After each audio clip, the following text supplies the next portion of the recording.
નમસ્કાર. અલૌકિક જિંદગીમાં આપનું સ્વાગત છે. અને આપણે અલગ અલગ પત્રકારોને મળતા હોય છે, અલગ અલગ લોકોને મળતા હોય છે અને તેમની જિંદગી વિશે આપણે વાતચીત કરતા હોય છે. ત્યારે આજે આપણી સાથે છે વરિષ્ઠ પત્રકાર જગદીશભાઈ મહેતા. નામ તો સુના હી હોગા. ગુજરાતના મોટાભાગના લોકો આ નામથી કદાચ અજાણ હોય તેવું બનતું નથી. મોટાભાગની જે ન્યૂઝ ડિબેટ્સ હોય છે તેમાં તેઓ ચર્ચામાં આવતા જ હોય છે, ડિબેટમાં. સ્વાગત છે જગદીશભાઈ આપનું. આવો આજે વાત કરીએ શરૂઆતથી જ. તમારા જન્મ ક્યાં થયો અને કયું એ શહેર હતું? આમ તો કીધા જોગ નથી એવી જિંદગી છે, પણ છતાંય ગળદિયા પાણાની જેમ આગળ વધ્યા એટલે તમને કહું. અમે સોમનાથ, સૂત્રાપાડા, હવે નવો જિલ્લો થઈ ગયો, પહેલાં તો એ વેરાવળ હતો. સૂત્રાપાડા જિલ્લાનું પ્રાચી તીર્થ છે. એ પ્રાચી તીર્થ એમ કહેવાય 100 વાર કાશી 1 વાર પ્રાચી. એ બહુ પવિત્ર સ્થળ છે, ગામ છે. એ પ્રાચીની બાજુમાં પીપળવા નામનું ગામ છે. પીપળવા ગીર અમારું કહેવાય, પીપળવા પ્રાચી. ત્યાં અમારો જન્મ. અને ગામડું ગામ એટલે હું એને એમ કહેતો હતો કે આ દુનિયાનું સૌથી આદર્શ પછાત ગામ છે એમ કહેતો હતો. કારણ કે પછાતપણાની આદર્શ સ્થિતિ, આથી વધારે પછાત કંઈ હોઈ શકે નહીં. 4 ધોરણમાં એક જ નિશાળ, એક જ ઓરડો, કો એજ્યુકેશન એટલે કે દીકરીઓ ને દીકરા બધા સાથે ભણે. માસ્તર એક, એની ઈચ્છા પડે એમ થાય, કોઈને કંઈ ખબર નહીં. ભણતર એટલે હું ખબર નહીં, ભણ્યા પછી શું થાય એ ખબર નહીં, ન ભણ્યા હોય તો શું થાય કોઈને કંઈ ખબર જ નહીં સાહેબ. ઘરે તોફાન કરતા એટલે માવતર ન્યા મોકલે, માસ્તરે હતા કરા ફાડ, બધાને ભાઠાવાળી કરીને અમને સાચવે એટલે વાત થાય પૂરી. કેટલા ધોરણ સુધી તમે? અમે આમ જો લીગલી તમને કહું તો હું 10 ધોરણ ભણ્યો છું. પણ એ લીગલી એટલા માટે કહું કે રેકોર્ડ ઉપર છે, પણ હકીકતે મને 4 ધોરણ પછીના કોઈ ધોરણ યાદ નથી. કારણ કે અમે ખબર નહીં, જાતા કરો તો પાટી પેન લઈને જાય ને થોડીને પાછા આવતા રહે એના જેવું. શિક્ષણ એટલે હું ખબર નથી, શિક્ષણનું મૂલ્ય ખબર નથી, સ્થિતિ પણ એવી નથી. અને અમારી સંસ્થા, અમારી જ્ઞાતિની એક બોર્ડિંગ છે ઉનામાં. એટલે 4 ધોરણ પછી હું 5, 6, 7, 8 જે બોર્ડિંગમાં ભણ્યો.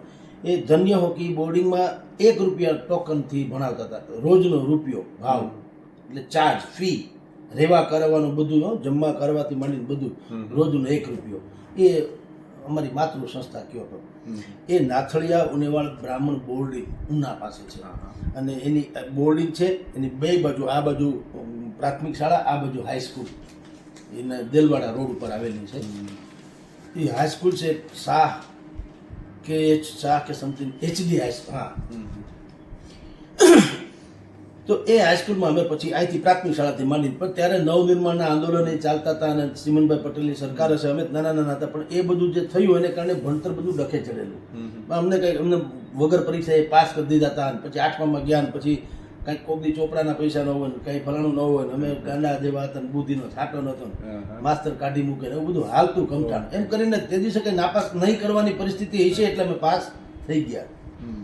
પણ એ બધું રગડ દગડ ભણ્યા સાહેબ 10 ધોરણ સુધી. અને અમને, હા, મારો ફેવરિટ સબ્જેક્ટ ખરા ગુજરાતી એટલે ભાષાના, ગુજરાતી, સંસ્કૃત, હિન્દી અને સામાન્ય સમાજ વિદ્યા, ઇતિહાસ, સમાજ વિદ્યા, એ બધા મારા ફેવરિટ સબ્જેક્ટ, એટલે કે રસના વિષય મને બહુ ગમે. અને વાંચનનો શોખ એ મને એવો, હું ખાલી સિંગ લઉં, ધારો કે ત્યારે 10 પૈસાની આવતી, હવે તો નથી આવતી. 10 પૈસાની તમે સિંગ, હા, સિંગ લ્યો તો એ દાણા પછી ખાવાના, પેલા એ કાગળ આખે આખું વાંચી જાવ શું છે શું નહીં, આપણી ભાષામાં હોય તો. બાળપણની જ વાત નીકળી છે. તમે એવું કોઈ ઘટના બની છે બાળપણમાં? જનરલી તોફાન કરતા હોય છે, કોઈ એવો કિસ્સો, ઘટના યાદ છે કે તમે બહુ મોટું તોફાન કર્યું હોય અને તમારા બાપા તમને ખીજાણા હોય?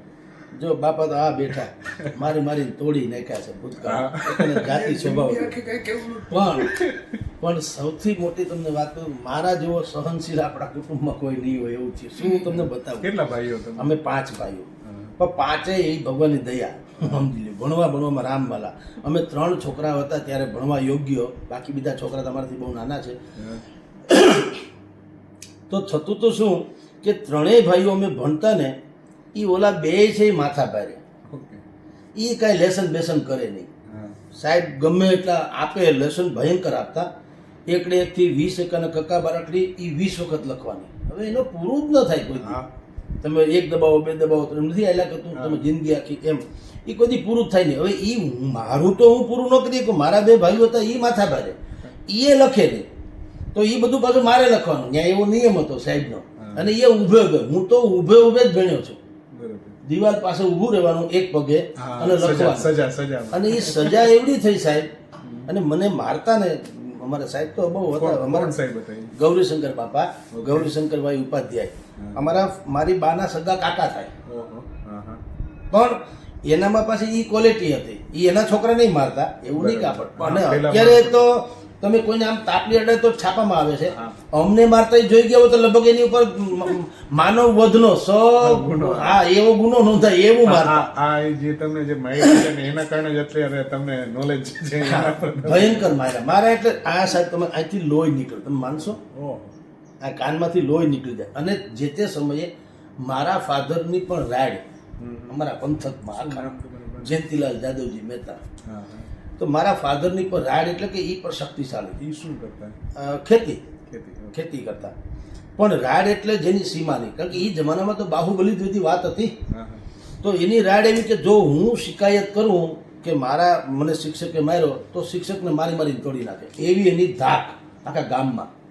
પણ હું ત્યારે ખબર નહીં, મેં એમ માન્યું હતું કે ભાઈ એ વાત ન કરવી, ઝઘડો થાય ને. સમજણ તો એટલી બધી હતી નહીં, પણ હું સહન કરી ગયો હતો. મેં ક્યારેય શિકાયત ન કરી. હવે એ પોચું બાળે ત્યાં આંગળી ખૂતડવાની ટેવ મને લાગે અનાદિકાળની છે. એટલે સાહેબને ખબર કે આ કોઈ દી શિકાયત કરે નથી, એટલે બધો જ મારી ઉપર આવે. મારે લખવાનું, ઓલા બે છોકરા મારા બે ભાઈ, એનું લેસન એ મારે કરવાનું. અને એ એટલું બધું કરાવડાવ્યું કે મને કવિતા તો મોઢે રહી જાય, સમજ્યા, કંઠસ્થ, પાઠના પાઠ મોઢે રહી જાય. એક ઝવેરચંદ મેઘાણીનો 7મા નંબરનો પાઠ ગુજરાતીમાં તો ખંડેરોની વાણી આજે યાદ છે. પછી એવું થયું કે ઈ ક્યારેય મને સૌથી મોટો પાઠ ઈ 7 પાનાનો, અને મને ઈ જ કે સોરી કે આ પાઠ જે છે ને એ તમારે 20 વખત લખવાનો. એ પાછું બધા ભાઈઓને લખવાનું, એટલે 20 તરી 60. પછી તમે જેમ શરારત કીધી ને, એ શરારતનો ઇસ્યુ થયો. મારે રોજનું થયું 60 વખત લખવાનો પાઠ, અને પાઠ આખો મોઢે. એટલે અમે પાર્ટીમાં, અને પાર્ટી પેન હતી, બુક એવું નહોતું. તો હું શું કરું, પેલો પેરેગ્રાફ લખું, પછી બીજા પેરેગ્રાફમાં આવું લખું કે 7મ 8મનો તહેવાર હોય તો અમને લેસન, મારું તો ખૂટે જ નહીં, હજરા અમર હતું મારા તો લેસન માટે. અને સાહેબ એના ઘરે બોલાવતા લેસન માટે થઈ. હવે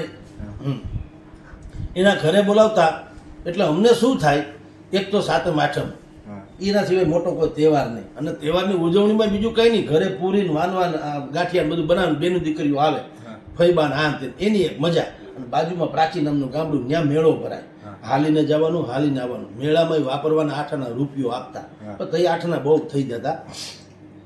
અમને તાલાવેલી વ્યક્તિગત, અમને તાલાવેલી હું ત્યાં મેળામાં જવાની, ઘરે આનંદ કરવાનો. એને બદલે સાહેબ હવાના પૂરમાં કે ભાઈ લેસન કરીને તારે લેસન પૂરું કર, તારા ભાઈનું તારું બધું. હવે એ જે મગજમારી થઈ, એટલે શું કરું, પેલો પેરેગ્રાફ જે છે એ ઓફિશિયલ હોય એ લખું, જે ચોપડામાં હોય એ.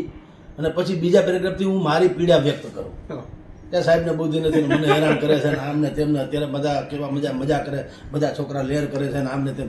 એ પાછી ચાળી કોકે સાહેબને ખાધી.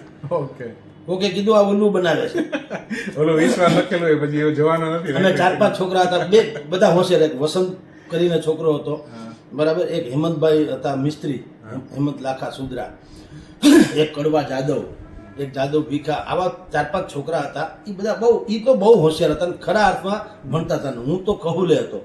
પણ પછી મેં આવું લખ્યું, કોકે ચાળી ખાઈ દે સાહેબને. સાહેબની પાછી ભગવાન દયા, હું એને બહુ દેખાતું નહીં, આમાં બધું ભેગું થયેલું. હવે એના ઘરે હોય એટલે આમ પાર્ટીમાં આખું જોઈએ કે આખી પાર્ટી લખેલી છે, આમ જોઈએ તો લખેલી છે, એટલે આમ રાઈટ કરી દે, પછી હાલો લખવા માંડો. બસ એક મુદ્દાનો કાર્યક્રમ ટૂંકમાં મારે લખાવવું, એને એમ કે આ કેવાય તોફાની છોકરાને નિહાળીને એમ એના જેવું ખીલે બાંધ દેવાનો. હવે હું આવું બધું ડીંડક કરું, લખું, એમાં સાહેબ તો અમને હેરાન કરે છે ને, આ તો આમ છે ને, અત્યારે કેવી મજા, પૂરી ફરાણું ઢીકણું, ના તો આમ મેળામાં જવું જોઈએ, એટલે અહીંયા બેહાડી રેખા. એટલે એ ચાળી સાહેબને તો કહે, સાહેબને ખબર પડી ગઈ. એણે કીધું કાંઈ વાંધો નહીં, હમણાં એની પરીક્ષા લઉં અને ભાગી નાખું. એટલે એણે શું કીધું, ચોપડી પોતા પાસે રાખી, ઝવેરચંદ મેઘાણીની ગુજરાતી ભાષાની ચોપડીમાં 7મા નંબરનો પાઠ ખંડેરોની વાણી. અને મને એ શું કહે કે 3જા પેરેગ્રાફથી વાંચો. એટલે હું કે જો ખોટું લખ્યું હોય તો હમણાં પકડાઈ જશે, પકડાઈ જાય. પણ હવે એને ખબર નહીં મને કંઠસ્થ છે તે હું તો વાંચું, હા. સાહેબને ઓછું દેખાય એટલે એને એમ શું કરો ચાડી કરવાળો ખોટો એને મારીને તોડી નાખ્યો. જગદીશ સાચું છે ને તમે એની ખોટી હેરાન કરો છો. બરાબર. વાસ્તવમાં આ પ્રોબ્લેમ આવી બધી શરારતો પણ જો નિર્દોષતાથી હતી બધી. હા, આવું અમે 4 ધોરણ ભણ્યા, હા. પછી માવતરે અમને ઉના બોર્ડિંગ મેં તમને કીધું કે અમારી જ્ઞાતિની બોર્ડિંગમાં મૂક્યા. એને તો શુભ આશયથી મૂક્યા, બોર્ડિંગે શુભ આશયથી રાખ્યા, પણ મેં કીધું અમને ભણતર ચેડ્યું નહીં સાહેબ. કારણ એવું છે કે ન કોઈ ગાઈડ ન કોઈ જાતની વ્યવસ્થા જ નથી બીજી ગયો તો, અને અમારી માનસિક વ્યવસ્થા નથી, અમને ખબર નથી. નહીતર વાતાવરણ તો પૂરું પડી શીખ્યું હોત. અમારી સાથે ભણનારા કેટલાય લોકો ખાના ભણીને આગળ વધ્યા, પણ અમે ન ભણી શીખ્યા. જી પત્રકારિતાનો પ્રારંભ તમારો કઈ રીતે થયો? તમે કે જોબ કરતા હતા અને હા. જેમ મનમોહન સિંહ વિશે કહેવાય ધ એક્સિડેન્ટલ પ્રાઇમ મિનિસ્ટર, હા. એમ આઈ એમ એક્સિડેન્ટલ જર્નાલિસ્ટ. મને આ પેલા કહું છું ભણ્યા નથી તો આ લાઈનમાં પ્રશ્ન જ નથી આવવાનો. હા, બરાબર છે. પણ એટલી વસ્તુ હકીકત છે કે તમે ઓલા જેમ કહે છે ને કે કાંઈક તમે મેળવવા માટે કોશિશ કરો તો પૂરી કાયનાત મેં લગ જાતી, એવું જે શાહરૂખ ખાનનો ડાયલોગ છે ને એના જેવું. તમારા મનમાં જો ખરેખર કાંઈક હોય તો ડેફિનેટલી બાકીની તમારી જેટલી પણ નબળાઈઓ છે ને એ સબળાઈમાં પલટી શકે. હા. તમે પોઝિટિવ વિચારો તો. મેં તમને પહેલાં કીધું ખારીસિંગમાં હું વાંચીને પછી ખાતો, એનો અર્થ મને વાંચનનો શોખ તો હતો જ. એ તો બાય નેચરલ હતો. મને ખબર નથી કે આનાથી પછી આવું લાઈનમાં અવાશે. મેં એક વસ્તુ નક્કી કરી હતી કે હું અભણ છું, અભણનો કોઈ દી ક્યાંય મેળ પડે નહીં. એ તો વાત કન્ફર્મ. મારે ન સરકારી નોકરીની અપેક્ષા રાખવાની, મારે ન કોઈ સારા સ્ટેટસની અપેક્ષા રાખવાની. જર્નાલિઝમ તો વાત જ જુદી, તો કોઈ કલ્પના જ ના આવે. જર્નાલિઝમ એટલે હું એ ખબર નથી. તમે માનશો એક સાવ ગજબ કહી શકાય એવી વાત કહું. ઇવન દો કારણ કે હું મુંબઈ નોકરી કરવા ગયો, અમે ત્યાં સુધી ટીવી પણ જોયું નહોતું. ટીવી કોને કહેવાય, ઓહ. ટીવી કોને કહેવાય એ ખબર નથી. સાંભળ્યું હતું ખાલી કે ટીવી જેવી કંઈક હોય વસ્તુ. કઈ સાલમાં તમે ગયા હતા? હવે એને તમને કેમ કહું, ભગવાનની દયા ખબર નથી. અને ત્યારે શું કરતા? હા, મજૂરી. એટલે કાપડ માર્કેટ છે, મૂળજી જેઠા માર્કેટ. બહુ એશિયાની સૌથી મોટી માર્કેટ છે. કદાચિત એક જ છત્ર હેઠળ 1000-2000 દુકાન છે. એક જ છત્ર હેઠળ એશિયાની સૌથી મોટી કાપડ માર્કેટના. જે જમાનામાં તો એનો જમાનો એટલે જેની સીમા નહીં. ત્યાં અમે નોકરી રહી. અમારી જ્ઞાતિ છે નાથળિયા ઉનેવાળ બ્રાહ્મણ, એની ને વેલ્યુ બહુ એ કાપડ માર્કેટમાં. શું કામ? અમે લોકો કોઈ દી ગુમાસ્તા ધારો એટલે કે યુનિયનબાજી ન કરીએ. ત્યાં એ માર્કેટમાં ગુમાસ્તા ધારો લાગુ થાય. એટલે જેટલા મજૂરો કામ કરે અમારા જેવા, જેટલા કર્મચારી, મજૂરો છોડો કર્મચારી, જો શેઠ એને હેરાન કરે તો બાજુમાં જ શિવસેના વાળાની ગુમાસ્તા યુનિયન હોય. બરાબર. ત્યાં તમે શિકાયત કરો એટલે તમને બધા જ એને પૈસા જે સરકારી નીતિ નિયમ પ્રમાણે આપવા પડે શેઠે. પણ આપણા ગુજરાતી લોકો, ખાસ કરીને અમારી જ્ઞાતિના લોકો, બ્રાહ્મણ, નાથળીઓના બ્રાહ્મણ, અમારા લોકો બહુ ત્યાં હતા, હજારોની સંખ્યામાં. આજે છે. અમે કોઈ દી આ શિકાયત બિકાયત નથી. નોકરી બદલાવી નાખી, કદાચ ઓછો પગાર મળે, બીજા સારો હોય ને વયા જાય. શેની જોબ કરતા તમે? કાપડ માર્કેટ હતી આખી. અને અમારે શું કરવાનું હોય, યા તો એકાઉન્ટ લખવાનું હોય, અથવા તો બિલ બનાવવાના હોય, કાં ઉઘરાણી કરવા જવાનું, અથવા તો આમ તેમ, અથવા તો એ જે કાપડના સેમ્પલ હોય શેઠની યારે બેગ પકડી અને સ્ટોરે કાપડની દુકાને જવાનું. અમે પટ્ટાવાળા, શેઠ હોતા હે. એ પછી અમે એને બેગ ખોલી દઈએ, એમાંથી સેમ્પલ કાઢીને શેઠને જે કંઈ ઓર્ડર લેવા લઈ લઈએ, પાછું અમે નાખી દઈએ. અમે બેગ પાછી લઈને રિટર્ન. અમારે એમાંથી પત્રકારત્વ નારવાડા કઈ રીતે? હા, એટલે જ મેં કીધું. એટલે જ હું કહું છું કે એ બાય પ્રોડક્ટ જે છે ને એક્સિડેન્ટલ જેવું છે કે એ ત્યારે મારો 900 રૂપિયા પગાર હતો. બરાબર. પણ 900 રૂપિયા પગારમાં 700 રૂપિયા મારા છાપામાં જાય. ઓહ. ફૂલછાપે મગાવું, જન્મભૂમિ પ્રવાસી નામનું છાપું ત્યાં આવે છે. અહીંનું ફૂલછાપ, ત્યાં જન્મભૂમિ પ્રવાસી, સાંજનો મુંબઈ સમાચાર, આ બધું નીકળ્યું મિડ ડે. પણ સૌથી વધુ જન્મ કહું ને એ સમકાલીન જે છે ને એણે સ્પાર્ક કર્યો. સમકાલીન ધી બેસ્ટ સાહેબ. હસમુખ ગાંધી વિશે પછી તો આપણે ઘણું હવે બોલીએ, ત્યારે તો બુદ્ધિ નથી, પણ હું હકીકતે કહું, હું એમ કહું છું કે આ દેશમાં 2 ગાંધી થયા. એક મહાત્મા ગાંધી જેણે દેશને આઝાદી અપાવી, અને એક હસમુખ ગાંધી જેણે પ્રેસને આઝાદી અપાવી. એ તો ગ્રેટ મેન. આપણે એના વિશે શું કહીએ? દિગંત કહી શકાય લોકસાહિત્ય, આપણા સાહિત્યના, ગુજરાતી પત્રકારિતાના એ માઇલસ્ટોન, જે મેઇન માણસો કહી શકાય. એ લોકો પણ એના ચાહકો, એટલે એને પૂજ્ય ભાવે વર્તે એટલી હદે તેઓ શ્રી હતા ખાના, જેને આપણી ભાષામાં કહીએ તો. એ સમકાલીને નીકળ્યું. પણ એની પહેલા તમને કહું કે હું જન્મભૂમિ, પ્રવાસી, મુંબઈ સમાચાર, મિડ ડે ઇત્યાદિ છાપા રોજે રોજ વાંચતો અને હું લઈ આવું પાછો બજારમાં જઈને દુકાનની બાજુમાં જ ફેરીઓ ઉભો હતો લઈ આવું. શેઠને પણ અચરજ થાય કે આ 900 પગારમાં 700 છાપામાં નાખે ખાહે હું. અને મારો ભાઈ હતો, મને સાચો હતો તો મને ઘણી વખત એ પૂછે કે ભાઈ આ પાગલપન શું છે, આટલા બધા છાપા તો શું? અને મને ખુદને ખબર તો નહીં જ કે આને વાંચવાથી હું જર્નાલિઝમ આવી એટલા માટે હતું. એવું તો પ્રિપરેશન કે એવી કોઈ વાત તો હતી જ નહીં, ખબર નહીં, વાંચવાનો શોખ ખાલી એમ. એમાં અભિયાન નામનું મેગેઝિન, ચિત્રલેખામાંથી કાંતિભટ્ટ શીલાભટ્ટની જોડી જુદી પડી, ચિત્રલેખામાં એ મેઇન હતા, એમાંથી લઈને એણે અભિયાન નામનું મેગેઝિન શરૂ કર્યું. હવે મેગેઝિન શરૂ કરતા પહેલા એને છે ને બધે સ્ટીકર, પોસ્ટર, બેનર બધું લગાવે ને આપણે જેમ કરીએ નવું પિક્ચર લાગે એવી રીતે ત્યાં એક જ માધ્યમ છે, લોકલ ટ્રેન. મુંબઈમાં કાંઈ પણ તમારે પ્રસિદ્ધિ મેળવવી હોય તો તમારું કંઈક લોકો સુધી પહોંચ, અત્યારે કેમ સોશિયલ મીડિયા છે એમને લોકલ ટ્રેન છે. લોકલ ટ્રેનમાં એણે સ્ટીકર ચોંટાડેલા બરાબર કે તમારી સાથે તમારા માટે સતત અભિયાન મેગેઝિન નજીકમાં ભવિષ્યમાં શરૂ થાય છે, કાંતિભટ્ટ શીલાભટ્ટ, ઓકે, એના તંત્રી વગેરે. હવે મેં એ વાંચ્યું તો આ આપણને એ તો છૂટ છે, ગાળ અને સલાહ ગમે એને આપી શકો, આપણામાં હોય કે ન હોય. એટલે મેં એક પોસ્ટકાર્ડ લખ્યું કાંતિભટ્ટ શીલાભટ્ટની, સરનામું જે એમાં હતું એ સરનામા ઉપર મેં એક પોસ્ટકાર્ડ લખ્યું કે ભાઈ તમને અભિનંદન કે તમે આ શરૂ કરી રહ્યા છો, આમ છે તેમ છે, પણ એમ કે એમાં આટલા આટલા વિભાગો હોવા જોઈએ. હવે મેં કીધું એમ આ બધું એવું છે, હવે એ શરૂ કરે તને ખબર હોય જ ને, પણ મેં કીધું આવું હોવું જોઈએ, અનુક્રમણિકા પ્રમાણે થોડુંક લખ્યું કરું કે પહેલાં એક તમારે એમ કે કોઈ સાત્વિક એવી કોઈ કોલમ કે એવું હોવું જોઈએ. એ કારણ કે ચિત્રલેખામાં વજુ કોટક લખતા હતા, પ્રભાતના પોરમાં કે એવું, એટલે બધું મેં એની નકલ જ કરી, આપણી પાસે કંઈ નોલેજ નહીં. તો મેં ચોકે લખ્યું આવું હોવું જોઈએ, હાસ્ય લેખ હોવો જોઈએ, સ્પોર્ટ્સનું હોવું જોઈએ, ફલાણું હોવું જોઈએ, ઢીકણું હોવું જોઈએ વગેરે લીખતી 100 હવે એ પોસ્ટકાર્ડ ત્યાં પહોંચ્યું તો અક્ષર એને એ લોકો અક્ષર ઉપર ખાલી ફિદા હતા, અક્ષર મારા પ્રમાણમાં સારા થાય. તો અક્ષરને કારણે એને એમ થયું કે ભાઈ આ ભાઈ જે છે, અને બીજું કે મેં જેટલું બધું વર્ણન કરેલું તો એને એમ લાગ્યું કે છે તો આ લાઈનનો અને એને આટલું નોલેજ છે તો આપણામાં કામ લાગશે. એટલે એણે ઇમિડિયેટલી એક કવર મોકલાવ્યું મને, ફોરવર્ડિંગ લેટર વાળું, શક્તિ પબ્લિકેશન પ્રાઇવેટ લિમિટેડ, ઉપર મારું સરનામું, એવડું મોટું કવર હતું. એમાં એક ડમી ઇસ્યુ હતો અભિયાનનો, અને ફોરવર્ડિંગ લેટરમાં મુરબ્બી શ્રી જગદીશભાઈ મહેતા, તમે તાત્કાલિક આવો. હવે એને તેમ કે આ મુરબ્બી હોય ને આવું બધું હોય તો, અને હું તમે જાણો હું આ વાત કરું છું અભિયાન શરૂ નથી પહેલાંનું, એટલા વર્ષ બાદ કરો તો ખબર પડે. હવે શેઠની પાસે કવર ગયું, કારણ કે શેઠ અમારે ન્યા જ આવે ટપાલી તો એને જ આપી જાય. શેઠને તું કાંતિભટ્ટ શીલાભટ્ટ જગદીશ મહેતાને લખે નહીં તો જ કહેવાય કવર. પછી મનોમન બાપા દીકરાએ વાત કરી કે ભાઈ હકીકત છે છાપાહાળો બહુ વાંચે છે, કદાચ હોય એ રવાડે ચડ્યા હોય કે રામ જાણે. તો મને કે તું ભાઈ કાંતિભટ્ટ શીલાભટ્ટને ઓળખો જ? મેં કહું સારી રીતે ઓળખવાનું, અમિતાભ બચ્ચનને ન ઓળખો એવું બને? એ ન ઓળખે, હું તો ઓળખું, મહાત્મા ગાંધી નહીં ઓળખું, નેલ્સન માંડેલા નહીં ઓળખું. અરે કે એમ નહીં, તમને એ ઓળખે? મેં કહ્યું ના, એ પ્રશ્ન બીજો છે, મને કાળો કાગડો ઓળખે નહીં, પણ હું તો એને ઓળખું, વાંચું છું ને. કહું કેમ? એ કે તારા નામનું કવર આવ્યું છે. અને કવર એને નહોતું ખોલ્યું. મુંબઈમાં એ એક પાછી ક્વોલિટી છે સાહેબ, કે તમે એને ગુલામ હો કે મજૂર હો કે ગમે હોય, તમારી પ્રાઇવસીની વેલ્યુ કરે. એટલે એ કવર ખોલ્યું, મને કે તારા નામનું કવર આવ્યું. તો મેં કીધું કે ભાઈ જોવા જોઈએ. મેં કવર જોયું તો અંદર આ ફોરવર્ડિંગ લેટર, તમે તાત્કાલિક ઓફિસે આવી જાઓ અભિયાન મેગેઝિનની, નામ ને તેમને વગેરે વગેરે. તો મેં શેઠને કીધું કે સાહેબ આ જે છે ને ખોટી વાત હોઈ શકે, કોકે ઉલ્લુ બનાવવા, બરાબર? ત્યારે આવું સોશિયલ મીડિયા, હું મોબાઈલ જ નહોતો, સોશિયલની ક્યાં કરો.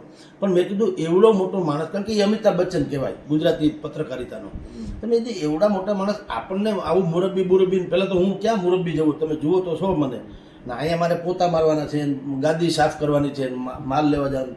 કોકે આપણને ઉલ્લુ સાહેબ બનાવ્યા છે, કારણ કે હું ઓલો વાંચવાનું કીધું, મને શોખ ને એટલે કોકે કીધું છે, પણ આવું કંઈ છે નહીં. મૂકી દીધું પડતું. 15-20 દિવસ પાછું આવ્યું કવર એક બીજું, અને એમાં લખ્યું હતું કે અગાઉનું તમને પત્ર મળ્યા નહીં હોય તો પણ આ મળ્યા તો સમજી લો, તાત્કાલિક તમે કાંતિભટ્ટને મળી જાય તો લખતી 100 એટલે થોડું જાડું થયું. તો શેઠે કીધું ના ના હકીકત છે, પાછું આવ્યું. એટલે મને એમ થયું કે ભલે ગમે હોય કંઈક લોચો છે, પણ એવડા મોટા માણસને કેમ વાત કરી. એટલે હું દહેશત ઝૂંપડપટ્ટીમાં રહેતો, એક રાવલપાડા નામનો વિસ્તાર છે, એ ઝૂંપડપટ્ટી જેવો જ કહેવાય અત્યારની ભાષામાં. હું ત્યાં રહેતો હતો. તો ત્યાં હું દહેશત ઉતરો, અહીં જ્યાં નોકરી કરતો હતો મરીન લાઇન્સમાં, મોરજી જેઠા માર્કેટ, એટલે ચર્ચગેટ કહેવાય મુંબઈની ભાષામાં. એ ચર્ચગેટની આ બાજુ કાલબાદુવી રોડ જે કહેવાય ને, ત્યાં આ માર્કેટ હતી. ત્યાંથી પાછો ટ્રેનમાં બેસીને દહીસર આવ્યું, અમારું જ્યાં હું રહેતો હતો ત્યાં ઉતર્યો દહીસરમાં, ત્યાં ઓલા 1 રૂપિયાનો સિક્કો નાખો ને ફોન થાય હા. એવા ઉડાવડા ફોન પેલા આવતા. STD. હા, એટલે મેં છે ને પેલા ત્યાંથી એક ખૂણામાં જઈને મેડિકલ સ્ટોર હતો ને પાછળ ઈ હતું આવું, ત્યાં જઈને મેં ફોન કર્યો. શું કામ કે કદાચ સામેવાળા એમ કહી દે કે ભાઈ કોણ જગદીશ મહેતા, તમે આવ કોણ, મને કોઈ દી ફોન કરતો, હું એકલો જ જાણું ને, ડખો નહીં. હા. એટલે મેં 1 રૂપિયાનો સિક્કો નાખીને ફોન કર્યો કે નમસ્કાર સાહેબ, કાંતિ ભટ્ટ સાહેબ બોલે છે? મને કે બોલું છું. તો કોણ? મેં કીધું દહીસરથી જગદીશભાઈ મહેતા બોલું છું. બરાબર. એટલે એણે કીધું કહો કે જેના અક્ષર એમ કે મોતીના દાણા જેવા છે તે, આટલો એનો ડાયલોગ પેલો. તો મેં કીધું સાહેબ છે પણ ખાલી અક્ષર જ છે હો, જાળવા જાજો. હા. તમે જે ટપાલ મુરબ્બી લખી, હું તો ગલુડિયા જેવું કામકાજ છે, અને અક્ષર સિવાય કાંઈ છે નહીં. અરે મને કે છોડો, તમે તાત્કાલિક આવી જાઓ, કે મારું સરનામું ન હોય તો ખ્યાલ, એ સરનામું તો છે.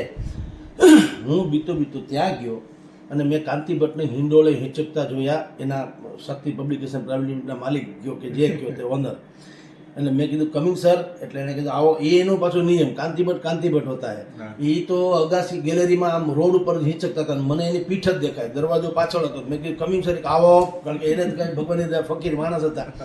તો મેં આવીને પહેલાં હું 5 મિનિટ એની સાથે હું અમને જોયા કર્યો, ઊભા કરે, જોયા જ કર્યા એને. તો એણે કીધું શું ભાઈ તમે શું જોવો છો એમ? એટલે મેં એને કીધું કે સૌથી પહેલાં આપણે વાતચીતની દોર શરૂ કરીએ પહેલાં કહી દઉં કે એક કહેવત તો ખોટી છે. એ કે કઈ? મેં તમે કહો છો ને, આપણે સાંભળ્યું છે કે ભાઈ સિંહ કોઈ દી ખડ ન ખાય, એ મૂળાના પાંદડા ખાતા, તમે આ ખડ ખાય. હવે આ તમે તો સિંહ તો છુઓ જ છાપાની દુનિયાના, અને તમે આ ખડ જ કહેવાય ને પાંદડા. તો પહેલી વાત તો કે કહેવત ખોટી છે કે સિંહ ખડ ન ખાય. એટલે એને થોડું ગમ્યું ખરું. અરે મને કે વાહ વાહ, આવ જગદીશને તારના બેસ્ટ પાઠા. સીધું એણે શું કીધું તમને કહું, બીજું કશું જ નહીં. શીલાબેન અત્યારે વિદ્યમાન છે, કાંતિ ભટ્ટ તો દિવંગત થઈ ગયા, આપણા પિતા તુલ્ય ગણાય. શીલાબેન છે અત્યારે દિલ્હીમાં. એણે શીલાબેનને ફોન, એટલે ફોનની રસોડામાં હતા, અને બોલાવ્યો, શીલા કંઈ આવો. આપણે જેની વાત કરતા ને જગદીશ આવ્યો છે ને, એને બાંદ્રા ઓફિસ, ત્યારે અમારી બાંદ્રામાં ઓફિસ હતી, બાંદ્રામાં એક જૂનો મહેલ જેવું હતું એમાં. તો કે એને ઓફિસમાં મોકલી દો, પછી બાકી બધું આપણે પછી પૂછી લઈશું, ડેટ ઓફ બર્થ ને ફલાણું ઠીકણું, એ જે કાંઈ હોય એ બધું પછી. અત્યારે એને ચાલુ કરી દો નોકરીમાં એમ. ત્યારથી મારી ટૂંકમાં મેં કીધું ને, ધ એક્સિડેન્ટલ જર્નાલિસ્ટ, ત્યારથી આ શરૂ થયું. મને પહેલી વખત ખબર પડી કે જર્નાલિઝમ નામની કઈ ચીજ હોય છે. હું એમ માનતો હતો, કારણ કે ફૂલછાપ જે છે એ બાય ફ્લાઇટ ત્યાં આવતું હતું જે તે સમયે મુંબઈમાં, બાય ફ્લાઇટ. અને હાંજના મને મળે, આજનું ફૂલછાપ મને હાંજના મળે અથવા તો કાલે મળે. તો મને એમ કે બધા જ મેગેઝિનને જે ફેરિયા લોકો આમ ઘરે ઘરે છાપા આવે ને, એ આમ કોક નાખી જાય આવી રીતના બાય પ્લેન, પછી લોકો વિતરણ કરતા હશે. આવી તો મારી નોલેજ. અને મને એક ક્યુરિયોસિટી બહુ રહેતી, કારણ એક માણસ આમાં લખ્યું હોય તંત્રી 100 હરીન્દ્ર દવે, હસમુખ ગાંધી, હરકિશન મહેતા, બરાબર જે કંઈ ગણો તે. અને આ દુનિયાભરના સમાચાર એ કેટલાક પહોંચી શકતા હશે, મુંબઈ ને દિલ્હી ને બધું લખ્યું હોય, પણ મને એ ખબર નહીં કે અત્યારની જે સિસ્ટમ એવું તો ખબર નહીં.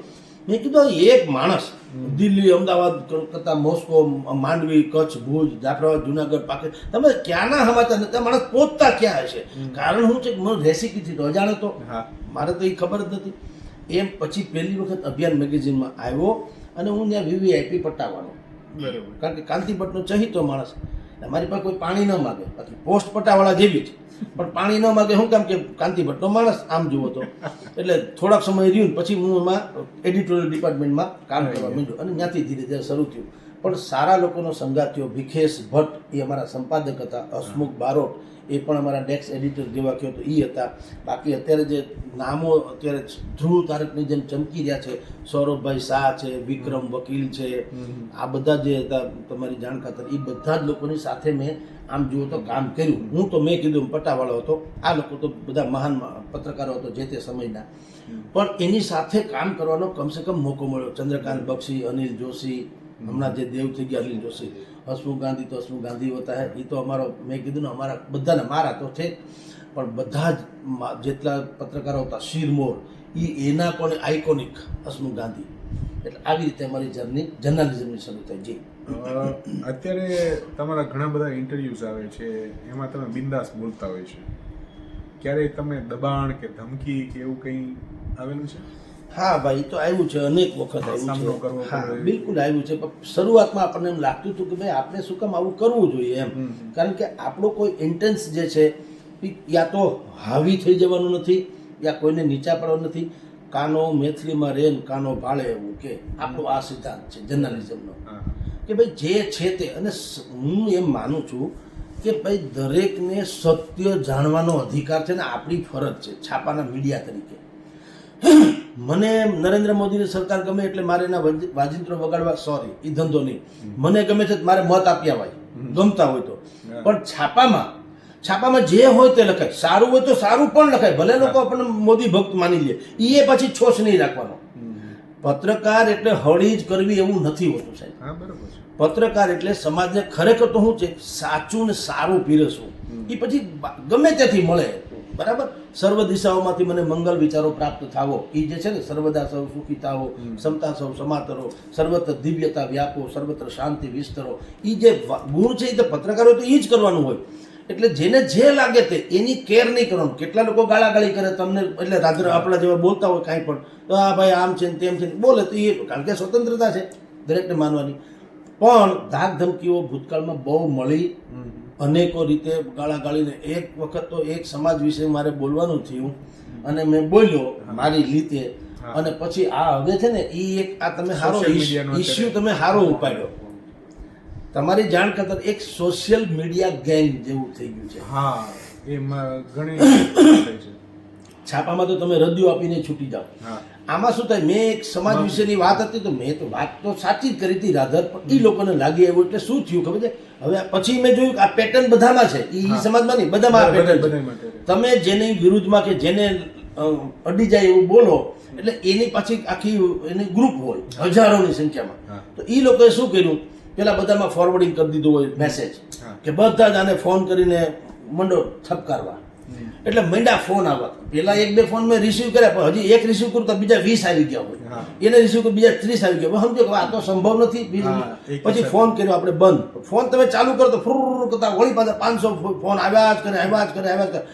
હજારોની સંખ્યામાં ફોન આવે અને મારી નાખું, કાપી નાખું, એવી જ બધી વાતો હોય. એમાં કોઈ સાંભળવા તૈયાર નથી તમારી વાત, કે શું છે શું. કોઈ વ્યવસ્થિત વાત ન કરે, કોઈ એમ ન કહે સાહેબ આમાં આમ છે, એમાં ખરેખર આમ હોવું જોઈએ, એવું બધું કાંઈ નહીં. એ ધબધબાટી પછી એને છૂટ મોઢે હવે બોલે, એવું બધું શરૂઆતમાં બહુ થયું. પણ ત્યારે પછી જે હોય તે આપણે તો આપણે કન્ટિન્યુ ચાલુ રાખ્યું. બસ જે છે તે છે સનાતન. તમને યોગ લાગે તો ભલે, ન લાગે તો તમારી મરજી, ન ખરાબ લાગે તો તમે 2 રોટલી વધુ ખાઓ, પણ જનતાને સાચું જાણવાનો અધિકાર છે ને એને આપવું જોઈએ ને. અમારી આ ફરજ છે પત્રકાર તરીકે. હવે એનું હજી થાય છે એવું નથી. અમે તો કારણ કે રોજ હવે તો બધા એટલા બધા તે તો હવે ચેનલો બહુ નથી ને, એટલે હું બધામાં ટૂંકમાં જાતો નહીં, અથવા તો મને કોઈ બોલાવતા નહીં, કે હું આ ક્ષેત્રમાં હતો જ નહીં. હું તો પ્રિન્ટ મીડિયાનો માણસ છું. પણ એકાદ બેમાં આવેલું હોય પછી બીજા બધા મિત્રો આવે, બધા આપણા ફ્રેન્ડ સર્કલ 8-10 ચેનલો રોજ હોય ક્યાંય ને ક્યાંય, યુટ્યુબથી માંડીને મેઇન સ્ટ્રીમ સુધીના. તો આપણને જે કહે છે તો આપણો એક જાતિ સ્વભાવ છે ભાઈ, કે જે હોય તે કહેવાનું. ટૂંકમાં સોશિયલ મીડિયાની જે અસર છે એ વ્યાપક થઈ છે અને ઝડપથી નિર્ણય માંગે છે એ લોકો. અનુભવ જેવી અનુભવ. હા, આપણી પ્રિન્ટ મીડિયા અને આ ટેલી મીડિયા, એક જમાનામાં એવું હતું ત્યારે પ્રિન્ટ મીડિયાનો જમાનો હતો. પછી ટીવી આવ્યા ને નવા, તો ચંદ્રકાંત બક્ષીને કોકે પૂછ્યું હતું, એટલે એને લખ્યું હતું રાધર, એને કોકે પૂછ્યું કે હવે તમે માનો છો ટીવી આવી ગયું એટલે તમારું આ છાપું છે તો એ હવે નહીં ચાલે એવું, એમાં તમે શું માનો છો? એને બહુ બહેતરીન ધારદાર કટાક્ષ કરેલો.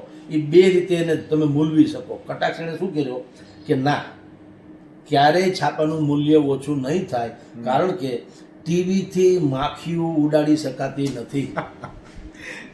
હવે એમાં 2 વસ્તુ થાય. ટૂંકમાં આ છાપા માખી ઉડાડવાના ખપ ના થાય એમે થાય, અને ટીવીની એવી વેલ્યુ નથી કે માખી ઉડાડી શકે એમે થાય. 2 વસ્તુ છે. એનું કહેવાનું એમ છે કે દરેકનું પોતપોતાનું ક્ષેત્ર હોય છે. એમ આ હવે પ્રિન્ટ મીડિયા, ટેલી મીડિયા એના કરતાં પણ વિશેષ સોશિયલ મીડિયા. શું કામ? છૂટ મોઢે રમે ને, દરેક રમે, દરેકના એક ગ્રુપ છે અને દરેક માણસોને ફાવે. અને પાછું ફાવે એમ, આમાં એડિટિંગ તો શક્ય નથી, ગાળા ગાળી બધું જ સંભવ છે. છાપામાં તો હજી ફિલ્ટર કરવું, આમાં એ તો કહે છે નહીં, ધબધબાટી જેને જે ફાવી. અને હું તો કોઈ સારી વાતે છે સાહેબ, આપણે આપણી જાતને, હા બિલકુલ સાહેબ. હું ધારો કે જે બોલું હું ઇન કેસ મેં મારી પાસે જે ઇન્ફોર્મેશન હોય એને આધારે હું બોલ્યો હું, તો એમાં આપણે એ ભલે ગાળ માફ કરવાની, એ તો ઠીક. હવે પણ એમાં એણે જે તર્ક રજૂ કર્યા હોય કે તો આનું શું લ્યો, આનું શું લ્યો, દાખલા તરીકે. તો એ આપણા નોલેજમાં વૃદ્ધિ કરે છે, અને એની વાત સાચી હોય તો હું બીજા કોઈ વિડીયો હોય એમાં હું કહું ખરો. હા, બિલકુલ, ભલે એને ગાળાગાળી કરી હોય, તો સ્વાભાવિક છે, તો ઠીક છે. હા, બીજો એક પ્રશ્ન છે, હાલ ગુજરાતના પત્રકારિતાની સ્થિતિ અત્યારે કેવી તમને લાગે છે? તમારે દર્શી પત્રકારત્વ જુઓ, પત્રકારત્વ તો ઘણા સારા પણ છે, ઘણા એ મેનેજ કરી લીધું, ઘણા ખરાબ ઈરાદે આવેલા છે. 3 પ્રકારના પત્રકારો છે, હજી અનેકો સારા છે. પણ એક તમને કહું, અત્યારે પ્રોબ્લેમ જે છે ને એ આ 2 પ્રકારનું છે. હા, સારા પત્રકાર એટલે કે સાચું ને સારું બોલવા માટે છે. પ્રોબ્લેમ શું થાય છે? એક આ મેં તમને કીધું, સોશિયલ મીડિયા જે છે એ તમારી ઉપર હાવી તમને સત્યાનાશ કરી નાખે, એટલે લોકો ફ્રસ્ટ્રેશનમાં મૂકી દે. ભાઈ, દાખલા તરીકે હું અત્યારે કાંઈ પણ બોલું છું, મારો ઇન્ડિવિજ્યુઅલ કોઈ લાભ તો છે વ્યક્તિગત ના હોય, તો મારે શત્રુ શું કામ ઊભા કરવા? આમાં હું કંઈ કમાણી કરતો નથી, મારે એ કોઈ વિષય નથી. મને તો તમે અત્યારે બી તમે આવ્યા ને પૂછવા, મારે સાહેબ તમારા વિશે જાણવું છે, તો મારે બોલવું કે નહીં? આ તો તમે ટીવીમાં આવ્યા, તમે એમ થાય ઘરે બેસીને આવ્યા તો સાહેબ હું તમારા વિશે સાંભળું, મારે જાણવું છે તો હું કહું નહીં? કહું. આ હું ટીવીના મીડિયા કહું, રાઈટ? તો સવાલ એ છે કે આપણે જે બોલીએ છીએ, પત્રકારો અનેક સારા છે, પણ એમાં 2 પ્રકારની પ્રોબ્લેમ છે. એક આ મેં કીધું તેમ એન્ટીવાળા જે છે એ આપણી ઉપર ત્રાટકી પડે એટલે ફ્રસ્ટ્રેશન આવે, અને બીજું પોલિટિકલી પણ બહુ મોટું પ્રેશરાઇઝ કરવામાં આવે. એટલે એ જ મારો નેક્સ્ટ સવાલ હતો કે અત્યારે રાજકીય સામાજિક મુદ્દા છે, તેમાં મીડિયાને અથવા તો પત્રકારોને રાજકીય અસર કરતી હોય છે, કોઈ પણ બાબત હોય છે, એનું પણ દબાણ આવતું હોય. પણ એમાંય હું તમને 2 પ્રવાહ કહીશ. રાજકારણમાં તમને સૌથી ખોટું શું લાગે છે અત્યારે? જુઓ, ખોટું રાજકારણ કરતાં મને તો લોકકરણમાં બહુ ખોટું લાગે. રાજકારણી નહીં છે, આવ્યા આપણામાંથી. હું હંમેશા આ વાત કહીશ, લોકો હંમેશા એમ કે નેતા જાણે એ જ ભ્રષ્ટના તમામ પ્રકારની ભ્રષ્ટાચાર નેતામાં છે, જાણે પોતે દૂધે ધોયેલા છે. એટલે આપણા 18 વાંકા છે. તમે મત આપતી વખતે ક્યાં નાગરિક હો છો? તમે મત આપતી વખતે જ્ઞાતિના અગ્રણી હો છો, મત આપતી વખતે તમે કોમના અગ્રણી હો છો, મત આપતી વખતે પ્રદેશના અગ્રણી હો છો, મત આપતી વખતે તમે પોતિકા હો છો. તમે દેશ માટે ક્યારેય મત આપ્યો? નેવર. તમે તમારા પ્રદેશ માટે મત આપ્યો? નેવર. તમે શું કર્યું? આપણી જ્ઞાતિના કોણ છે, આપણા વડિયા કોણ છે, આપણી ફેવરના કોણ છે, આપણા પોતાના કોણ છે, આપણા પ્રદેશના કોણ છે, આપણી કોમના કોણ છે, તમે એવી રીતે તો મત આપો છો. ભજીયા પાર્ટી એક રાતના હું રાખી દે, કાં તો તમે ઓળઘોળ કે 5 વર્ષ એને આપી દો. એટલે એક માટલું તમે 20, 25, 50, 100 રૂપિયાનું માટલું ખરીદો, એમાં 50 વખત તમે ટકોરા મારો છો આ માટલું બરાબર છે કેમ? તો 5 વર્ષ તમારે જેને હોપવું છે, તમારી કેરિયર, તમારું ફ્યુચર, એને તપાસો નહીં. એટલે આપણે હંમેશા ટીકામાં છે ને આ સોફ્ટ કોર્નર છે, પત્રકારો હોય કે વિશ્લેષકો હોય યા જનતા હોય, નેતા ભ્રષ્ટાચાર. એટલે ભાઈ તમે એથી મોટા છો. આપણે બસમાં બેસીને રૂનો લોંદો કાઢનારા પ્રજા છીએ. તમને ક્યારે એમ થયું? આપણે એમ બસમાં શું કહીએ છીએ? આપણે કોઈના બાપની બસ નથી, આ તો સાર્વજનિક છે એમ કહીએ છીએ. આ પ્રજાની બસ છે. તે કોઈ દી પોતું માર્યું? તો પ્રજાની તારા ઘરમાં કેમ કચરો ન થવા દેતો? બસમાં કેમ થાય છે? થૂકી કેમ નાખે? તો તને જે થૂકતા હાલ તું સાફ ન કરતો, કારણ તું એમ કે દાખલા તું ઇન ધ સેન્સ જનતા એમ કે ભાઈ અમારા સાફ થોડું કરવું હોય, એના માટે કર્મચારી છે, ઓકે, પણ તને કચરો કરવાનો અધિકાર ક્યાં છે? તો એ જે મેનસ કહેવાય, કમસે કમ નાગરિકી ફરજ, એ આપણે અદા નથી કરતા. કોઈને ટેક્સ ભરવો નથી, ફરજિયાત ભરવો પડે તો જુદી વાત છે, બને એટલો છુપાવે. સીએ શું કામ રાખે? બધા કોઈ પણ ભોગે મારે ટેક્સ નથી ભરવો, નીલ થઈ જાય તો વધુ સારું, અને તોય પાછું મારે રોડ, રસ્તા, નળ, ગટર, લાઇટ તો જોઈએ જ છે. ક્યાંથી મેં પણ જાદુગર છે સરકાર? એટલે ભ્રષ્ટાચારી નેતા નહીં, આપણી નીતિ પણ ભ્રષ્ટ છે. જી, તમારા માટે પત્રકારત્વ છે એ કારકિર્દી છે કે લડત છે? ના સાહેબ, હું તમને કહું, થોડુંક અતિશયોક્તિ પણ લોકોને લાગે, કારણ કે હજી આપણે કોઈ મુકામ પર નથી પહોંચ્યા, પણ આપણને સાંભળનાર એમ કે પોતાને હું સમજે, સોરી ભાઈ સાહેબ, આપણે કાંઈ છીએ નહીં. પણ હું એટલું તો માનું કે એક અભણ માણસને ભગવાને આટલી તક આપી છે, કાંઈક એનો ઈરાદો હોઈ શકે. માવતરના આશીર્વાદ અને આ ઈશ્વરની કૃપા કે આપણે આ લાઈનમાં આવીને 5 જણાને કહી શકીએ છીએ ને. ભલે 50 લોકોને કહી, એમાંથી 25 કદાચ ગાળ દેતા હોય તો ઘોડ્યા, તો 25 મને સરાહે છે ને કે ભાઈ તમારી વાત સાચી છે અથવા તો સારું કર્યું. તો આ જે છે ને ઈશ્વરી દેન છે સાહેબ, સમજી લો, અને એનો સદુપયોગ કરવો જોઈએ. સૂર્યની સાક્ષી મારે મન વચન કર્મથી પણ આ લાઈનમાં છીએ, તો આના જે એટલા પણ બેકસાઇડ છે જે છે પત્રકારિતાની, યલો જર્નલિઝમ, ફલાણા ઢીકણું, બ્લેકમેલ ઢીકણા, એ ઈશ્વર ન કરાવડાવે. આજ સુધી તો કમસે કમ હાલ્યું ગયું, ભવિષ્યમાં આપણે એવું આ જવાબદારી વહન કરી શકીએ એવી રાખીએ. એટલે આ છે ને ભગવાનની ગિફ્ટ માનું છું કે જેટલું થાય એટલું. પાછું કોઈ કાલે સવારે અહીંથી કંઈક કાઢી મૂકે તો ડુંગળી વેચવાની, એમાં શું ફેર પડે છે? તમને ક્યારે એવું લાગ્યું કે આખા પત્રકારત્વના જીવન દરમિયાન તમે ક્યાંક અયોગ્ય કર્યું હોય? બિલકુલ તમારી વાત સાચી. અયોગ્ય તો હજી સુધી કરવાની મોકો આમ તો નથી મળ્યો. એટલે કારણ શું છે કે અમે સંઘર્ષ પણ, હું તમારી જાણ ખાતર આ લાઈનમાં જ્યારથી આવ્યો ત્યારથી તમને કહું, હું તો સોચી સમજીને જ આવ્યો તો મારે શું થવું જોઈએ. કારણ શું હતું, મને મારા મન મસ્તિષ્કમાં મારું ઘર હંમેશા રહે છે કે હું કોણ ને ક્યાંથી આવ્યો. મારા માવતરે મને જે રીતે પેટે પાટા બાંધીને મોકલ્યો ત્યારે એણે તો અપેક્ષા રાખી હોય ને કે ભાઈ કંઈક થાય તો સારું. અને મેં આટલું થોડું ઘણું વાંચનનું જ્યારે આવ્યો ને બધું સમજ્યું તો એટલું જ સમજ કે સફળતાનો કોઈ શોર્ટકટ હોતો નથી. ખોટું કરવાની તો વાત જ છોડો સાહેબ. મને આ તો આપણે આત્મશ્લાઘા ન કરે પણ ભૂતકાળમાં પણ મને જેટલી ગિફ્ટ વગેરે મળતી, હું ત્યારે સંદેશ દૈનિકમાં હતો, હજી બધા જ જીવે છે એટલે કહું છું. આ નતર સામાન્ય રીતે ન કહેવું જોઈએ કે આત્મશ્લાઘા કરાય નહીં, બધા આપણા કરતાં અનેક લોકો સારા છે ને બધું છે ભગવાન. પણ મને જે ગિફ્ટ મળતી એ ગિફ્ટ હું તમારે ત્યાં સિક્યુરિટીવાળા મેન હતા ને એ અથવા અમારા પટ્ટાવાળા હતા જે કોઈ, એને હું હંમેશા જોયા વગર આપી દેતો જે હોય તે. એક સમયે એવું બન્યું કે એક ભાઈ જે છે, હું સ્વામિનારાયણ ગુરુકુલમાં પ્રેસ કોન્ફરન્સ હતી અને એમાં એક ભાઈ નામ જ હમણાં યાદ આવે એટલે કહું છું, એ ભાઈએ પ્રેસ કોન્ફરન્સ રાખી હતી. હવે રાખી પછી એણે શું કર્યું, એક બેગ આપી બધાને પત્રકારોને ભેટમાં, બેગ આપી સુટકેસ, અને એ સુટકેસમાં સ્પેસિફાઈ મને અથવા તો બીજા કોઈને આપ્યું તો રામ જાણે, પણ મને અંદર છે ને એક સોનાના લટકણિયા છોકરીના ઢીંગલીના એની એક નાનું પેકેટ આપ્યું. હવે એ બે મારો સ્વભાવ જે મેં તમને વર્ષોથી કહ્યું, આપણો એક મુદ્દાનો કાર્યક્રમ જે કાંઈ મને ભેટ આપી હું ત્યાં સિક્યુરિટી પાસે મૂકી પછી ઉપર જાઉં છાપામાં લખવા કરવા માટે થઈને. એટલે હું ઉપર હોય કે સિક્યુરિટી કીધું આ બેગ તારે જોતી તો તારે કામ લાગશે એમ. તો ઓલાને ખબર કે રોજનું થયું એટલે એણે લઈ તો લીધી બેગ, પછી એણે ખોલ્યું તો બેગની અંદર એક આખું પેકેટ હતું અને એમાં અમુભાઈ ધકામ, એ ઓફ થઈ ગયા, અમુભાઈ ધકામ, એણે પ્રેસ કોન્ફરન્સ રાખી હતી. તો એમાં સોનાની ઓલી હતી પાંદડી જેવું, છોકરી પહેરે નાની ઢીંગલી એવું.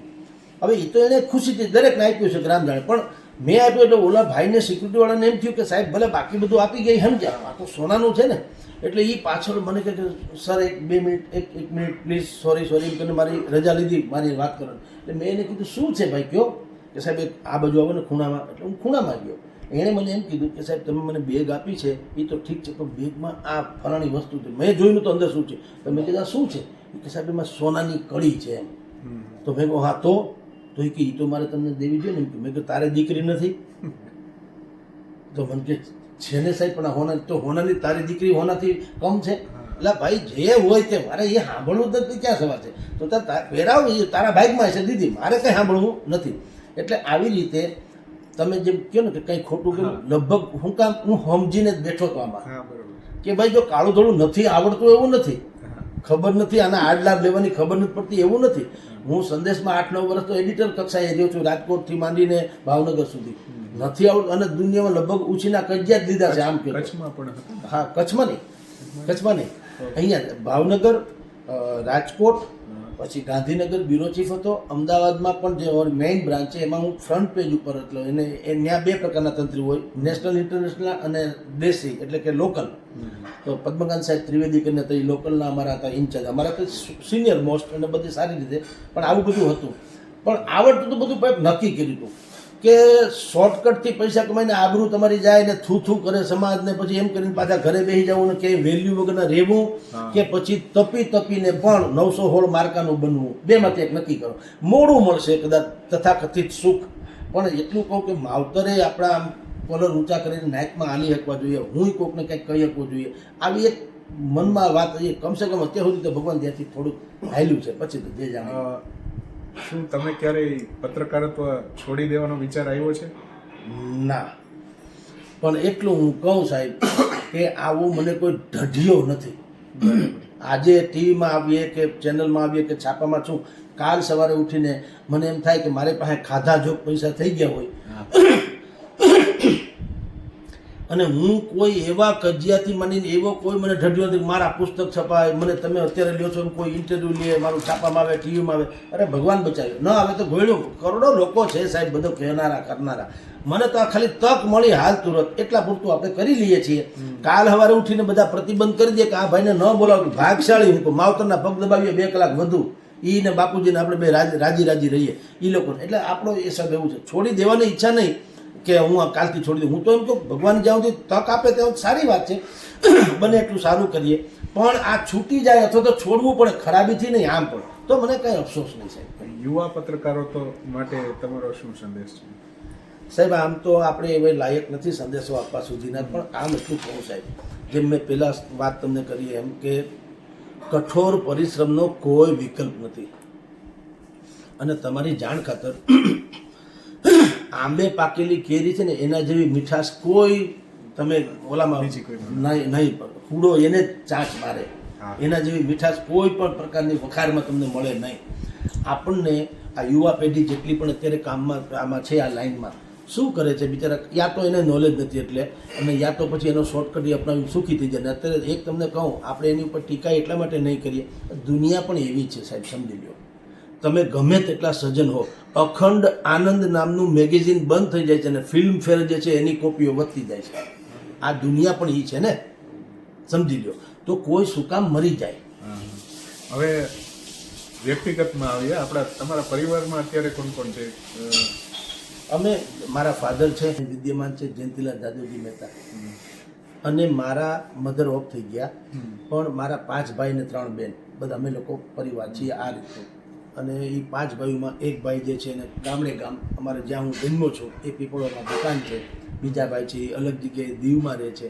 એક ભાઈ છે એ જુનાગઢમાં દુકાન છે કરિયાણાની એક ભાઈ છે અતુલ મહેતા કરીને એ ભાસ્કર દૈનિક જે છે જુનાગઢમાં એના પત્રકાર છે હવે એ કદાચ બીજું કંઈક બદલાવાની કોશિશ કરી રહ્યા છે રાત્રે એવું સાંભળ્યું પણ એક જ ભાઈ આ લાઈનમાં છે 3 બહેનો છે તો સાસરે છે એ જેને કહેવાય ગૃહિણી છે અમારું કોઈ બીજું ઓલું છે ને આ પ્રકારનો મારો પરિવાર છે બાળકોમાં મારે એક ઢીંગલી છે એક દીકરી સાસરે છે ને એક ઢીંગલી છે અમારી એ અત્યારે યુપીએસસી નું ભણે છે કલ્યાણી નામ છે. એમને પત્રકારત્વનો રસ વધારે કે તમે શું ઈચ્છો છો શું બને અમે એને કીધું આમ તો એને પહેલા પસંદગીને અવકાશ આપ્યો કારણ કે અત્યારે હું પણ તમારી જાણ કે જર્નલિઝમમાં જે છે તો હું પસંદગીને કારણે છું મને આ ઇસ્યુ આ વિષય મને ગમ્યો છે તો જે પસંદગીના તમે ક્ષેત્રમાં જાઓ તમે થાકો નહીં ઇરિટેટ ન થાવ તો મેં એને જોયું દીકરીને કીધું તારે શું થવું છે કારણ કે પહેલી વાત તો એ દરેકને ફ્રીડમ આપવું જોઈએ એક તો એને જે ગમે અને એના માટે થઈને પછી મરી પડો જે સબ્જેક્ટમાં એને રસ હોય તો એ થોડીક હોશિયાર રહે છે પ્રમાણમાં ઈશ્વરની કૃપા છે તો એને યુપીએસસીમાં ઇન્ટરેસ્ટ છે કે સિવિલ સર્વિસીસમાં કંઈક મેળ પડે તો ન પડે તો ઘોડ્યું મેં એને કીધું કે તને હું ઓપોર્ચ્યુનિટી તારી બધી પૂરી કરું તારી વ્યવસ્થા કરી દઉં સારા કોચિંગ ક્લાસીસમાં મૂકું ચોપડા લઈ દઉં ઇત્યાદિ જે અમારે કરવું જોઈએ એઝ એ પેરેન્ટ્સ કરી દઉં માની લ્યો કે તમે નિષ્ફળ ગયા તો કાંઈ ધરતી રહાતાળ જાતી નથી તમારો 1 રૂપિયો અમારે જોતો નથી ખાલી તમે આત્મનિર્ભર હો પરાવલંબી ન હો કમસે કમ ઇન્ટેલિજન્ટ હો ખબર પડતી હોય તો જગત તમારો દુરુપયોગ ન કરે ધેટ્સ ઓલ એ તમે વરી પરણી ન જાઓ ત્યાં સુધી અમારી જવાબદારી છે સારું કોઈ ઠેકાણું મળતું હોય તો હું કરતા એને સામેવાળા પાત્રને જે યોગ્ય લાગે ભણાવે કરે અમારી જે ફરજ છે અત્યારે અમે એ કરી છે બેટા તું મોજ કર સારી રીતે ભણ તારી પર કોઈ ટેન્શન નથી ઈશ્વર આપણને તમારા મારા જેવા મિત્રો હોય કે કાંઈ વાંધો નહીં એટલે અમે એને યુપીએસસીનું અત્યારે કરાવી રહ્યા છીએ પછી ભવિષ્ય જે થાય તે સાહેબજી આખું તમારું જીવન છે આટલા વર્ષોથી તો આપ જીવો છો તો આપણે એક વાક્યમાં કેવું હોય જીવનને તમે કઈ રીતે મૂલો છો જુઓ સાહેબ આ કૃષ્ણ ભગવાને ગયા ને પછી એની ક્યારે ટપાલ નથી કે હું પહોંચી ગયો હા બરોબર ક્રિકેટમાં બીજી ઇનિંગ હોય તેંડુલકર એક ઇનિંગમાં 0માં આઉટ થાય બીજીમાં પાછો સદી ફટકારે લાઈફ જે છે ને એક જ તક આપે છે ઓનલી વન આપણે ઓલી કેજરીવાલ એક તક કેજરીવાલને એમ નતું કીધું એને ચૂંટણીમાં એમ એક તક માણસાઈને હા બરોબર છે જીવન એટલે એક તક તમને માણસ બનાવ્યા છે 4 પગે નથી તો ઈશ્વર પાસે વ્યવસ્થા હતી તમને ગમે એ બનાવી શક્યા હોત પ્રાણીઓમાં પશુઓમાં જીવજંતુઓમાં તમને માણસ બનાવ્યા સમજીને કંઈક બનાવ્યા છે એમ તો કમસે કમ એ કોઈથી થાક ખાઈ નહીં તો એક જ તક મળી છે તકનો ભયંકર સદુપયોગ કરી લ્યો ભાઈ સાહેબ કારણ કે બધી જ પ્રકારના ઇતિહાસો દંતકથાઓ આપણી સામે છે કોઈ ક્યાં આપણા મહાત્મા ગાંધી ક્યાં માસીના છોકરા છે આપણે એને સલામ અબ્દુલ કલામ ક્યાં માસીના છોકરા સલામ મારીએ છીએ કે મહાન જેટલા પણ માણસો થઈ ગયા છે આપણે નામ કોઈના લઈએ તો કોઈના ન લઈએ એવું થાય અનેકો જે વિભૂતિઓ થઈ ગઈ, કોઈને યાર આપણે લોહીના સંબંધ છતાં આપણે એને વંદન કરીએ છીએ, એના ઇતિહાસ, એની દંતકથા છે, એની પ્રેરણારૂપ કથા છે. તો આપણે એના જૈનમાં તો કમસે કમ માનવમાં એ તો નક્કી છે. હવે ખાલી આરોપ જ શું કરે છે, માણસાય. બરાબર છે. તો બને ત્યાં સુધી એમ શક્ય હોય ત્યાં સુધી કહું છું, આપણે કંઈ મહાન છીએ, આપણે દુનિયાભરની ભૂલો કરી હોય, એઝ એ આપણે માણસ છીએ એટલે આપણાથી પણ ભૂલો થઈ હોય ને, આપણે તો હજી ક્યાં કંઈ વયું ગયું, ક્યાં કંઈ મેળવી લીધું. પણ જ્યારથી જેટલી સમજણ આવે, ભૂલ થઈ એને સુધારવી ને એ પણ એક જાતની સાધના છે. ભૂલ થઈ ગઈ તો થઈ ગઈ કાલ સવારે, પણ એને સુધારી તો શકાય ને. અને બીજું, હવે ન બગડવું એ આપણે હાથમાં ન હોય. જે તે સમયે આપણે જે સહન કર્યું હોય તે, પણ હવે તમારા હાથમાં તમારું ફ્યુચર છે, તમે ધારો તેમ કરી શકો એમ છો. તો કમસે કમ ન બગડી છે એ તો ખબર છે ને, કે ભાઈ તમાકુ ખાવાથી કેન્સર થાય છે તો ન ખાવું, દેટ્સ ઓલ. એ તો ભૂતકાળમાં તમે ખાતા હતા તો ભલે એ કોઈ પાપ નથી થઈ ગયું, પણ હવે ભૂલ થઈ ગઈ માની લો, હવે છોડો. એ તો ખબર પડે ને. એટલે જ્યારથી તમને ટૂંકમાં સમજાય, માણસ તરીકે તમને સમજાય, ત્યારથી તમે માણસાઈને સમજી જાવ એટલે આખી ઉત્તમ વાત થઈ જાય. તો છેલ્લો જ આ સંદેશો હતો, ઇસ પલ કો જી લે. આ અમૂલ્ય પળો અમને આપ્યા, અમને સમય આપ્યો, અને લાંબા સમયથી અમારી વાતચીત ચાલુ હતી પણ પળ નથી મળતી, ત્યારે આ તક અમને આપી છે તે બદલ જગદીશભાઈ આપનો ખૂબ ખૂબ આભાર. આપ સૌનો ખૂબ ખૂબ આભાર અને ધન્યવાદ. ફરીથી આપણે એક અનોખી જિંદગી બીજા કોઈ વ્યક્તિની આપણે લઈને આવશું. નમસ્કાર.